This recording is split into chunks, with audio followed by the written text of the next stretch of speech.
ভারতীয় সিনেমার অন্যতম কিংবদন্তি অভিনেতা কমল হাসান তামিল চলচ্চিত্রে দীর্ঘদিন ধরে দাপটের সঙ্গে কাজ করলেও ৮০ দশকে বলিউডেও নিজের শক্ত অবস্থান তৈরি করেছিলেন। তবে জনপ্রিয়তার শীর্ষে থাকতেই হিন্দি চলচ্চিত্র থেকে অনেকটা সরে যান এই অভিনেতা। কেন এমন সিদ্ধান্ত নিয়েছিলেন সেই বিষয়ে এক সাক্ষাৎকারে খোলামেলা কথা বলেছিলেন তিনি। ২০১৭ সালে ইন্ডিয়া টুডে সাউথ কনক্লেভকে দেয়া এক সাক্ষাৎকারে কমল জানান, সে সময় বলিউডের কাজের পরিবেশ তার কাছে স্বস্তিদায়ক ছিল না। কমল হাসান বলেন, সে সময়টা এমন ছিল আমি যেন হিন্দি সিনেমার গরিব আত্মীয় ছিলাম। নিজের অনেক কাজ নিজেকেই করতে হতো, আর ওরা ছিল বিত্তশালী, একসঙ্গে ৬টি সিনেমায় কাজ করত।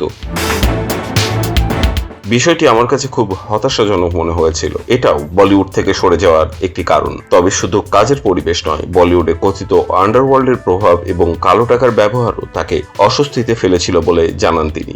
বলিউডে আন্ডারওয়ার্ল্ডের সংযোগ ছিল অনেক বেশি। সেখান থেকে আমি না এর বিরোধিতা করতে চেয়েছি, না কোনো চাপের কাছে নতি স্বীকার করতে চেয়েছি। আমি সিদ্ধান্ত নিয়েছিলাম কালো টাকার সঙ্গে কোনো সম্পর্ক রাখবো না। আমার ভাই আর আমি সে সিদ্ধান্ত নিয়েছিলাম। কমল হাসান আরো বলেন, কালো টাকার বাইরে থেকেও একজন শিল্পী পেশাগত জীবন সফলভাবে এগিয়ে নেওয়া সম্ভব। এই প্রসঙ্গে প্রয়াত চিত্রগ্রাহক ভিনসেন্টের উদাহরণ তুলে ধরেন। ১৯৭৪ সালে আয়না সিনেমার মাধ্যমে হিন্দি চলচ্চিত্র অভিষেক হলেও ১৯৮১ সালে এক দুজেকে নিয়ে তাকে বলিউডে তারকা খ্যাতি এনে দেয়।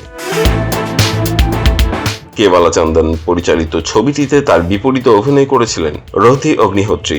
সিনেমাটি দর্শক ও সমালোচক উভয়ের কাছেই ব্যাপক প্রশংসা পায়। এরপর সনম তেরি কসম, ইয়ে তো কামাল হো গায়া, জারাসি জিন্দেগি সহ একাধিক হিন্দি সিনেমায় অভিনয় করেন। ১৯৮৫ সালের পর দীর্ঘ বিরতির পর ১৯৯৭ সালে চাচি 420-র মাধ্যমে তিনি আবার বলিউডে ফেরেন। পরে হেরাম, অভয়, মুম্বাই এক্সপ্রেস, বিশ্বরূপ 2 এর মাধ্যমে দ্বিভাষী চলচ্চিত্রে অভিনয় করেন। সর্বশেষ কমল হাসানকে দেখা যায় ২০২৫-এ মুক্তিপ্রাপ্ত মণিরত্নম পরিচালিত থাগ লাইফ সিনেমায়। তবে বহুল আলোচিত এই ছবিটি বক্স অফিসে প্রত্যাশিত সাফল্য পায়নি।